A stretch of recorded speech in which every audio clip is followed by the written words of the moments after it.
Welcome back, everybody, to Blue Friday. We appreciate you. We're back. Yes. So quick. I sat down and we're back already. Love it. Guys, we got a day packed full of special guests. We're going to be live all day. Yes. We're giving away a ton of stuff, $10,000 plus in giveaways. So you want to tune in all day with us to maximize your chances there.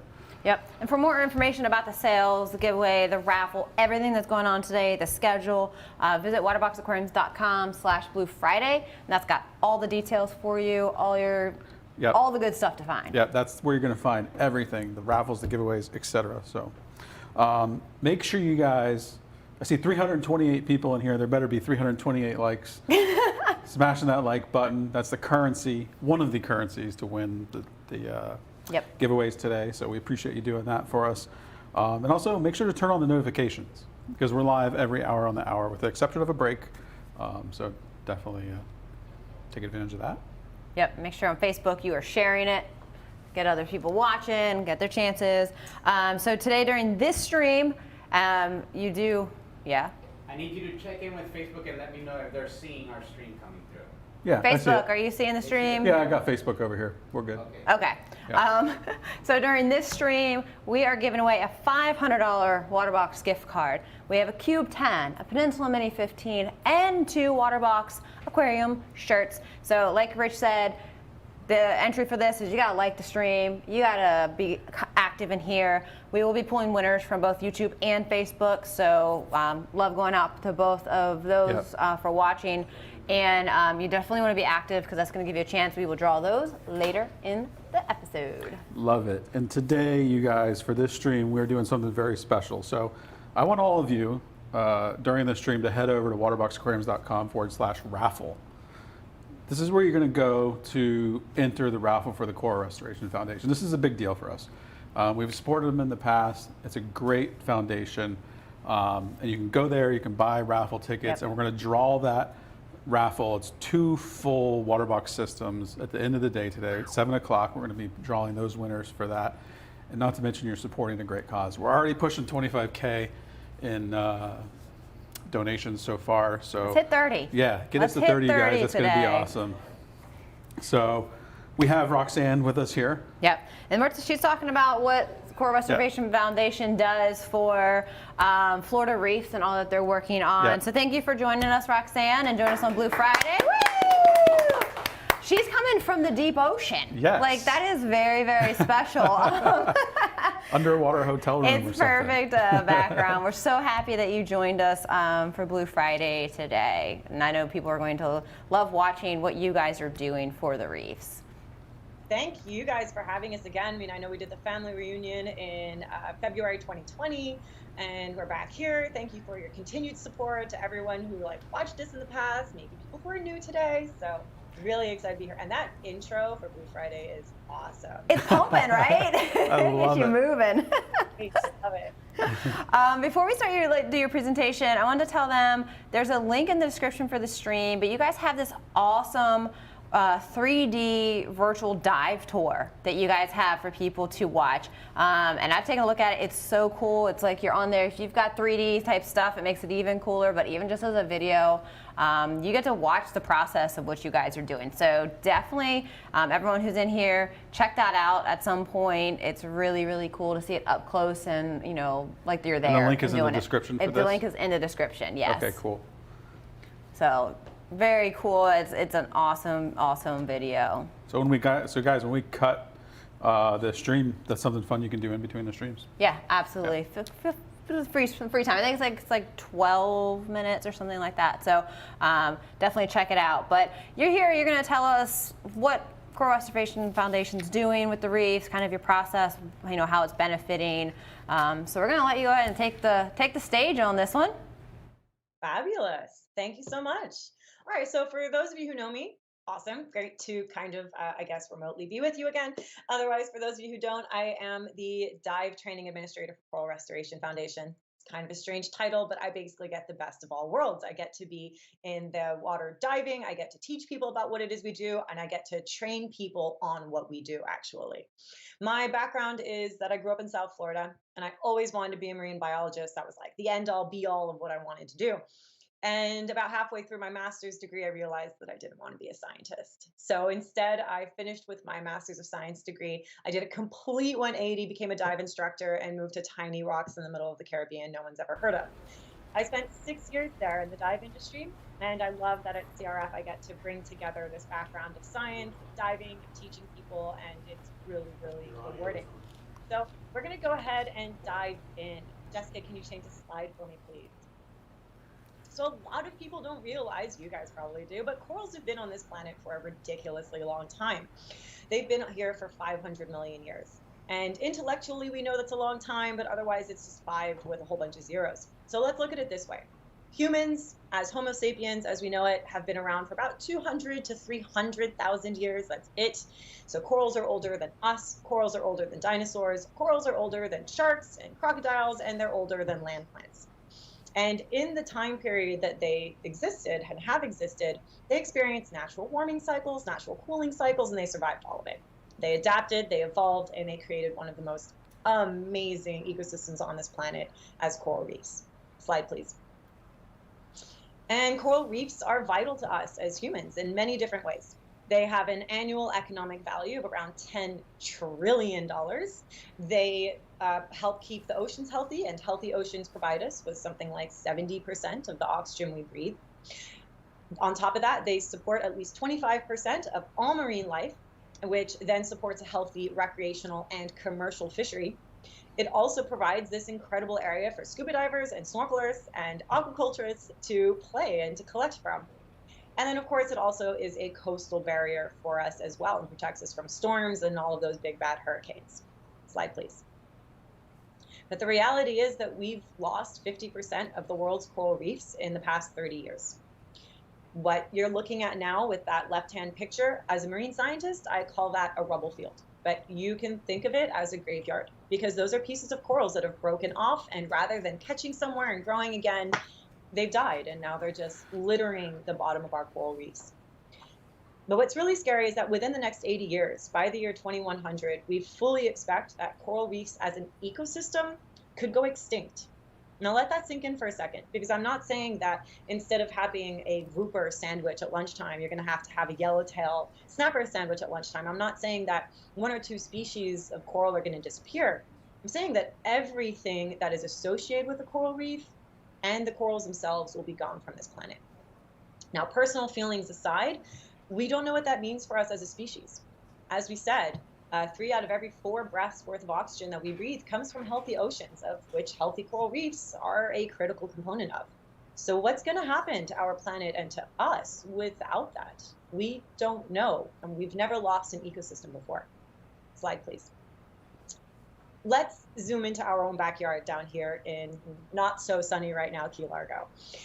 We have, stretching from about West Palm down to the Dry Tortugas, the 3rd largest barrier reef in the world at about 360 miles long. And it is the only barrier reef the United States has. Slide, please. And it provides us down here in the Florida Keys with a blooming economy. I dare you to come down here and try to find someone whose livelihood somehow isn't interconnected with that of the coral reefs. So it's an asset that we really want to protect for multiple reasons. Slide, please. So we're talking about degradation. And what is reef degradation? Because it can take many different forms. Slide, please. Overall, here in Florida Keys, we've lost since the 1970s 98 to 99% of our original stony coral habitat. That is a significant decline. Slide, please. Compared to what it used to look like. Here's Carey's Fort Reef, which is in North Key Largo, in 1975. Now, maybe some of you are oohing and eyeing at this, and it constantly amazes me how beautiful it is. I was born in the 1980s, so I never even saw this. My baseline for what a healthy reef is certainly doesn't look like this. But this elkhorn coral is easily 4 or 5 feet tall, and it's easy to imagine a Goliath grouper hanging out on a ledge, some lobsters and stone crabs wandering around the base. A shark's going to swim by at any second. The visibility is gorgeous. As a water person, I just want to jump in and play around in this water. It's beautiful. But keep this image in mind, because 10 years later, slide please, we're seeing a pretty significant decline in that. Hopefully everyone can tell the difference here, right? The colors are all wrong. We are losing a lot of structure, and overall we're seeing a shift from a coral-dominated environment to an algal-dominated environment. But it doesn't end there, unfortunately. 20 years later, slide please, we're continuing to see that degradation with those massive structures falling over until 2014, slide please. It looks a lot more like that graveyard we talked about earlier. Go ahead and slide, please.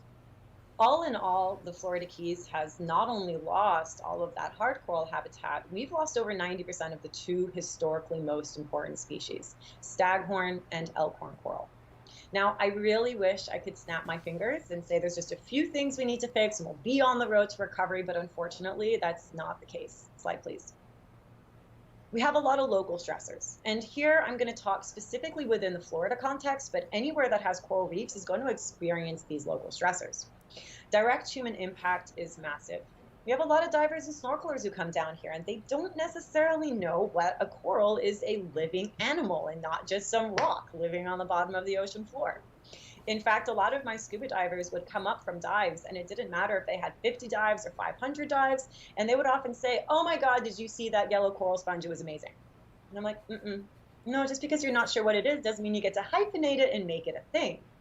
So even as ambassadors, a lot of us aren't sure what they are. A lot of people will still collect reef species for souvenirs, not realizing that they're critically endangered species.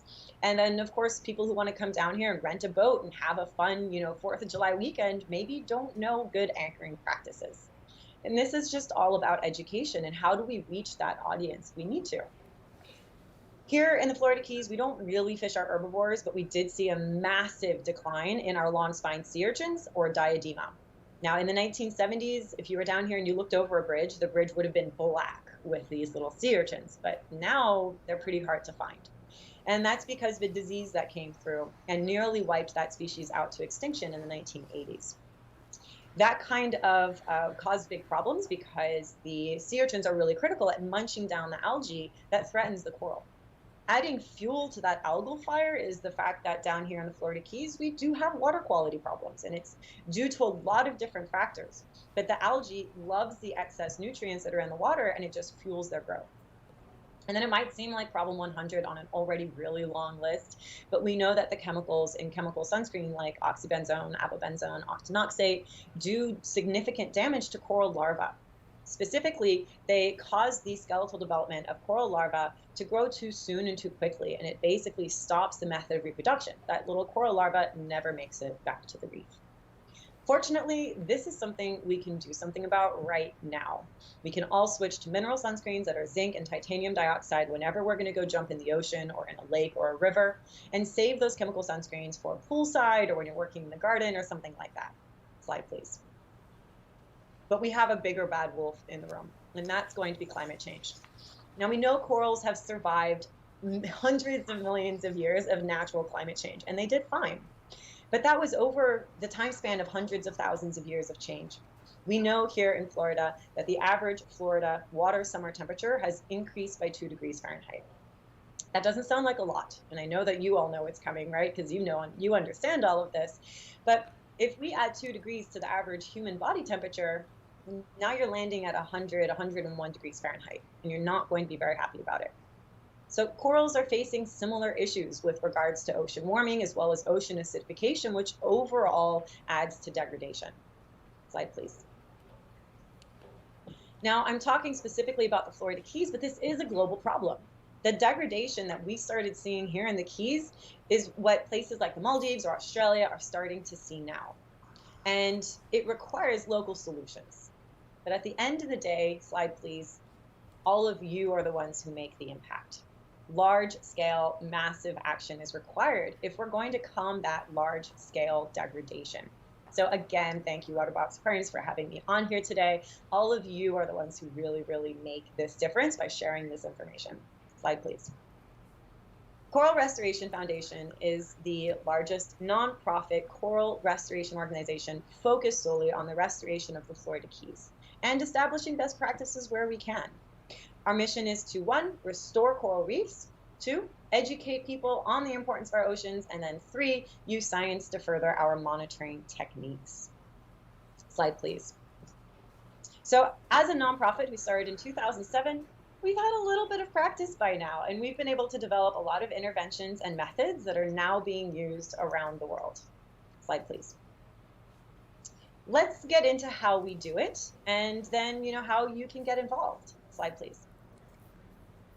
It all starts with the stony corals we work with. We use exclusively scleractinian corals, all of which are protected by various different agencies.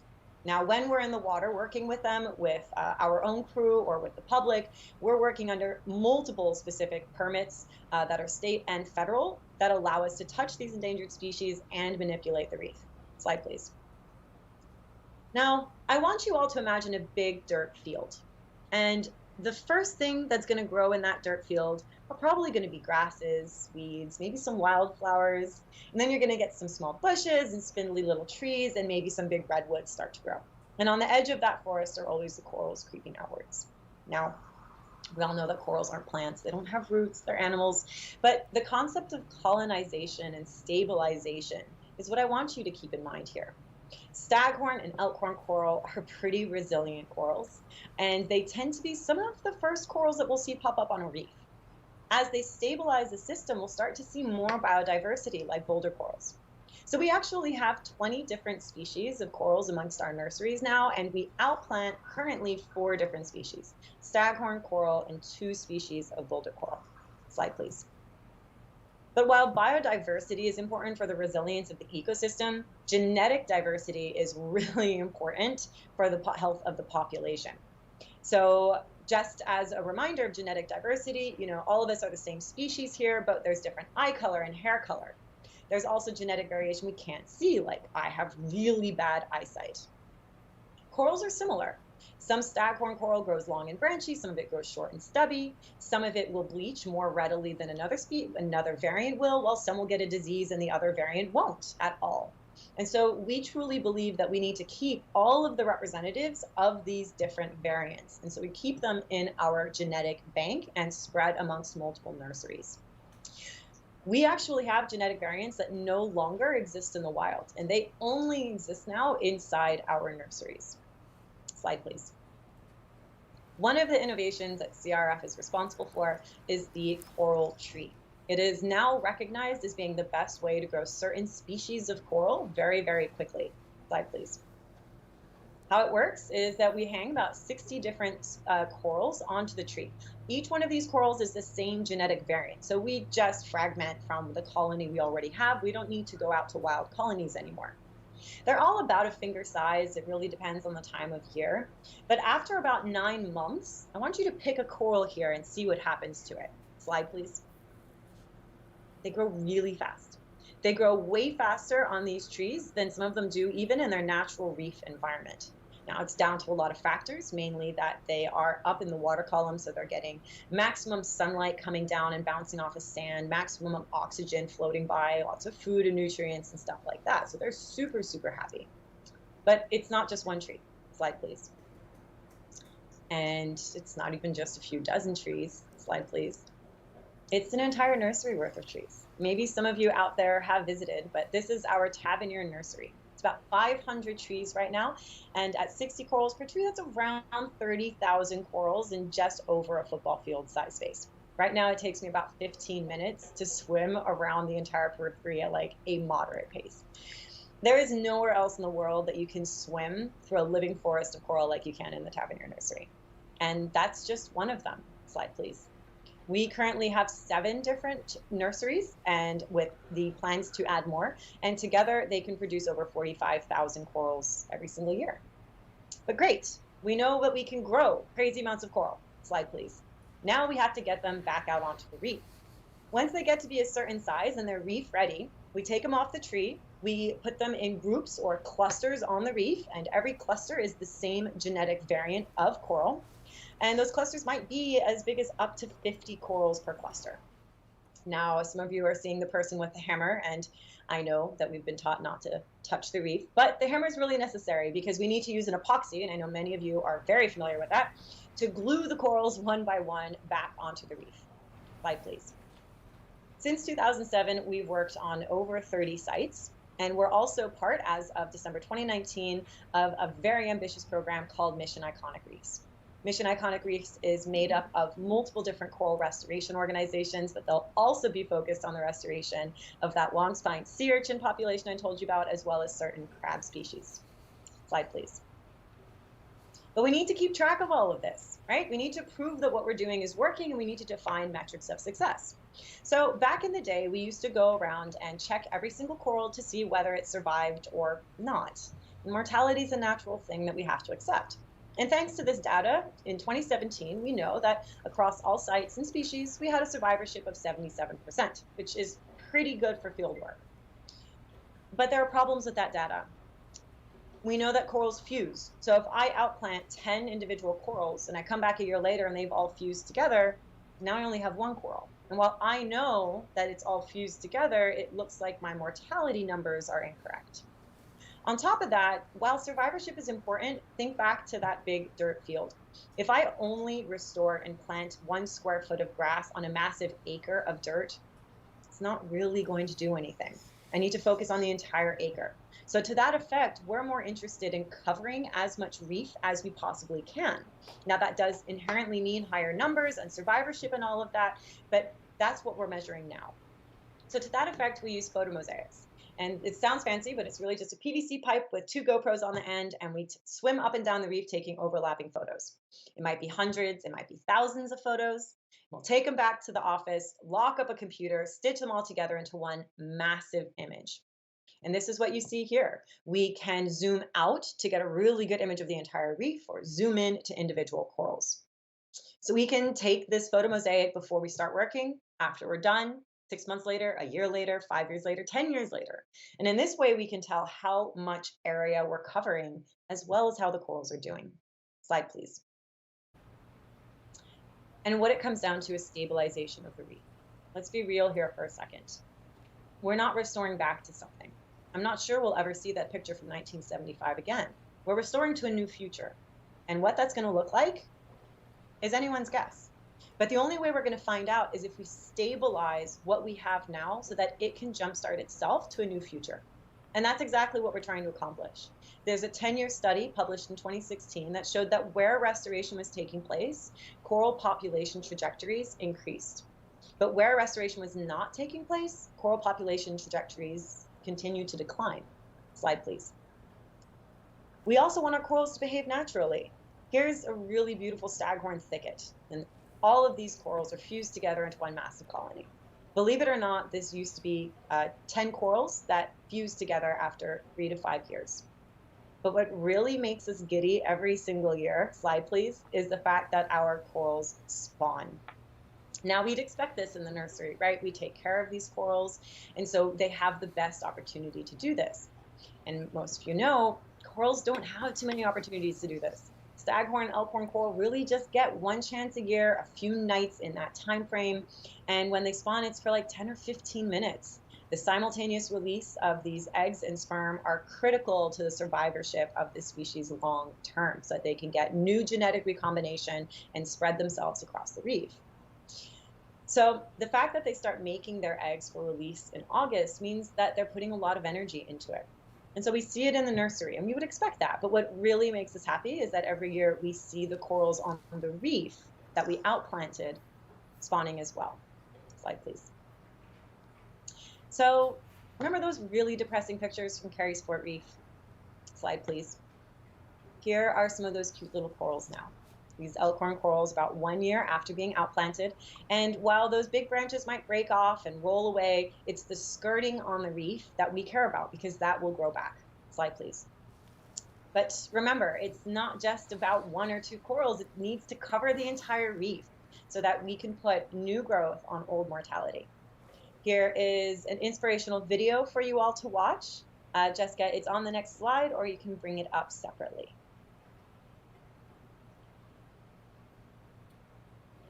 We actually don't have the audio, so you can talk over it. Oh, okay. So there's no audio. This is a pretty epic music that's going on right now. And some of you, if you've ever been down to the Keys snorkeling or diving, might recognize these sites. These are historically natural colonies of elkhorn coral, and our nursery.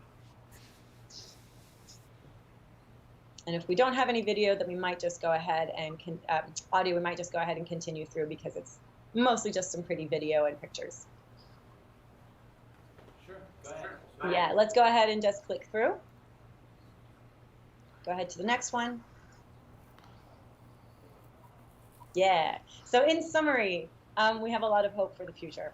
We know that there's a really, really, really big uphill climb, and this isn't meant to be nothing but prettiness and all of that. We have a lot of work ahead of us, but we know that we can achieve this work. We've outplanted and returned to the wild over 170,000 corals. Next slide, please. Since 2007. And you can see in this before and after picture just how much they've grown and how beautiful that they look. So thank you both so much for having me on today. And it was an absolute pleasure. Yeah, we appreciate you so much, Roxanne. Thank you. Thank you. It's been learning about this back last year was quite amazing. And it's great to see where you guys have even come in just that short amount of time. So. Yeah, I think a lot of our viewers have no idea, what's happening to the reefs for how much work goes into kind of restoring and protecting. So from everything I see, the comments is just amazing, and the information is so great. One of you two are muted. Not sure who. Oh, me. There we go. Okay. Yeah, so the comments are, people are really blown away by what you guys are doing and really inspired by it, and that you guys, there's someone out there that's working so hard to bring this all back. Yeah, it's real important to us, to drive awareness to you guys. It's such a wonderful foundation, and it means a lot to me too, because I've grew up in the Florida Keys. It's a major part of my life, so it's really awesome. We appreciate you so much, Roxanne. Absolute pleasure. If people have questions, they can check out our website at coralrestoration.org. Any questions, shoot it over to info@coralrestoration.org, and I hope to hear from people. Yeah, do you want to do any questions from the... Yeah, questions. Then we're going to do a couple questions from people that popped them in here during here. We got a little bit of time for that. Perfect. All right, working on And while they that. pull those up, I challenge you all watching here to head over to waterboxaquariums.com/raffle and support this wonderful and you get a chance to win cause. a Waterbox aquarium, but Yeah, your it's a money is win-win. going all to this cause right Yeah. here. So Reefing Awesome, I Gringos love- says, are these nurseries open to the public to visit? So yes and no. So we have lots of opportunities throughout the year. If you check out our website, that are recreational dive programs that are scuba diver friendly, snorkel friendly, and on these programs you can visit the nurseries. Excellent. awesome. I want to do that. I know we should. All right, company trip. We're going down, checking yeah, out we're some coming. reefs. I'm in. Wojtek says, how can we ensure when buying corals that it's not contributing to the degradation? That is a fabulous question. I would say that trying to make sure that whatever you get was properly approved with all of the CITES permits if it's being brought in from elsewhere. Paying attention to the dynamiting issues, making sure that you're getting anything that is going to be propagated locally and with everything that has permits. So you can always ask people for permits as well if you're hesitant. I'm not sure to what degree that happens in the aquarium industry, but for us, certainly there's so many permits and permissions that are needed around corals in general. Yep, going as much aquaculture stuff that's not being pulled from the ocean, it's just being grown over time, of course, is always, and we're always promoting that as well, just as much aquaculture as possible because it's not constantly being pulled, right from the reefs. Yeah. Yep. And the reality is that, the more fragmentation we're getting in the aquarium industry, that's just establishing genetic variants that, if we lose it in the ocean, at least we have them in aquariums and we'll be able to have all of that. So if anything, establishing that land component is really important. Yeah, for sure. Awesome. David says, what's the success rate of corals restored to the reef? That is a good question, David, and there is no straight answer to that one. So we generally monitor our corals for about 1 year. Some studies have shown that in the very, very long term, the coral populations do decline. We see an increase in mortality once we get past 5, 6, 7, 8 years. However, a lot of those studies are not based on their kind of data that was collected after the fact. So right now we're in the process with the photomosaicing of really establishing some of those longer term baselines. We do work with a lot of other scientists to do these longer term studies. That way we can get a better idea. We also know now that we need to outplant in terms of the thousands. The more corals we put on a reef, back to that, dirt field metaphor, the more of the massive field that we can stabilize, the better chance individual sections have to survive. So we know that the numbers of corals we put out there on the same reef are really, really critical. So I'd say that the next 10 years, we will be looking at exactly that question. And every year, we're just kind of reassessing and redirecting what our efforts need to be. It's a really good question. Excellent. Cameron says, how do the nurseries survive hurricanes? Yes, good one. That's one of the reasons we have 7+ nurseries. The southernmost one is in Key West, the northernmost one is in Carey's Fort. So it's really unlikely, knock on wood over here, that one hurricane is going to be so big enough that it covers the entire Keys. So no single nursery will theoretically get a direct hit. The other thing that is really special about the trees is that they're tethered.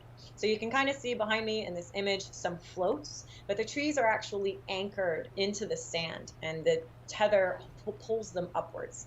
And during Hurricane Irma in 2017, we only lost a handful of trees because they're able to sway and to move in the current and the wave action. They're in about 30 feet of water as well, so a lot of that wave action can kind of just roll over them and past them. And even then, the trees that we lost, it was just because some of the tethers snapped if knots were done improperly. And then the corals are hanging from, at the time, they were slightly lighter, but the corals hang from 200-pound test monofilament fishing line, and we make sure that we replace that really often. So in all of those ways, we can kind of control everything. The trees can also be lowered. That way, if we know a hurricane's coming along, we can lower it and minimize the stress being put on the tether when they sway. That's awesome. When you're based in Florida, you got to think of all those variables for hurricanes to keep it protected. Yeah, that's so true. Adele says, are there any fish or inverts return into the new coral growth? That is one of my favorite things to see on some of the reef sites. I guess maybe I'm a little biased, but every time I go to some of the sites, I feel like the fish populations in the areas we've restored is way higher than in the areas we haven't restored. We've also seen some more boutique or rare species that we don't normally see. So a little like, I always forget if it's pygmy or dwarf, little octopus. I also saw a pipefish in the nursery in the sand the other day, which was really, really rewarding.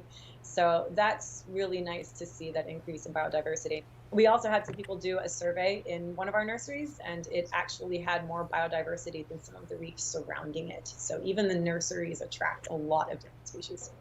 Wow, that's amazing. We have tons of great These are questions. really good questions, yeah. This is going to be our last one. All right, this is our last one just for time. Travis says, how can we volunteer? Great question, Travis. Thank you for asking. So again, check out our website. There's 3 main ways people can get involved with us. One, if you've got any really inspired young people who are just looking to get out of their undergraduate degree and looking to do something in the marine field, we have an internship program that's on a semesterly basis. But for the other adults looking to get involved, we have a long-term volunteer program for people who live within a 2-hour driving radius, so it's a little limited. But we also have recreational dive programs. And those are scheduled throughout the year, or if you've got like a group of buddies who want to go diving, we can do a private program. And for that, we basically do a 1 or 2 day experience where we go out, we get our hands like down and dirty, play in the nursery, visit a reef, maybe even outplant coral ourselves if the weather's good. So check out our website for all of those ways to get involved. Cool. We're doing that. We are 100%. I have one more. I have a question. How many days of the year are you on the water? As many days as the weather lets us go. Yes. So I was actually out on the water just 2 days ago, replacing a bunch of trees. I got into a very big fight with fire coral. Made a crab friend. It was great out there. But yeah, we're out there whenever the weather lets us go. Nice. Excellent. I'd add to how you can be involved is this raffle. Yes. Because like I said, everything that's going for this raffle is going directly to them to help their things.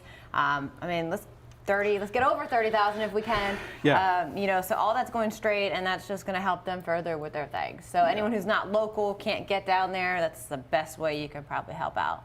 Thank you so much, Roxanne. We appreciate you very much. Thank you. Thank you for having us again. And yeah, we're excited to be here.